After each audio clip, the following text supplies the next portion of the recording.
সালামু আলাইকুম। সকল জল্পনা কল্পনার অবসান ঘটিয়ে তারেক জিয়া লন্ডন যেতে বাধ্য। তারেক জিয়া ব্যর্থ হয়ে গেছে বাংলাদেশে এসে। তারেক জিয়া রাজনীতি পুরো ব্যর্থ, একেবারে শেষ। তারেক জিয়া রাজনীতি, ও আর রাজনীতি করতে পারবে না। কারণ তারেক জিয়া যে দেশে আসছে, জনসমর্থন পাচ্ছে না।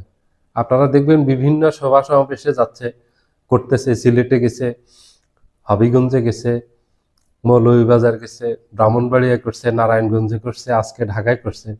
সেখানে কই ব্যাপক জনসমাগম ঘটেনি, মানুষের সেভাবে উপস্থিতি ছিল না। এই যে আজকে ঢাকায় যে সমাবেশ করলো, ঢাকা 17 আসনে ভাসানটাকে, ওখানে কতজন মানুষ হয়েছে? কয় হাজার মানুষ হয়েছে, কিন্তু হওয়ার কথা ছিল কি?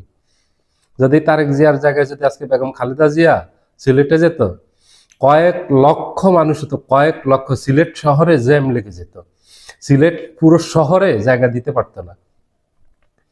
সিলেট আলিয়া মাঠে সমাবেশ করছে, আলিয়া মাঠের 40% জায়গা খালি ছিল। তারেক জিয়া গেছে, ওখানে মানুষ নেই। তো তারেক জিয়া রাজনীতি করে কি করবে? যেখানে জনসমর্থন নেই, উনি আর রাজনীতিতে থাকা কি আর না থাকা কি একই কথা।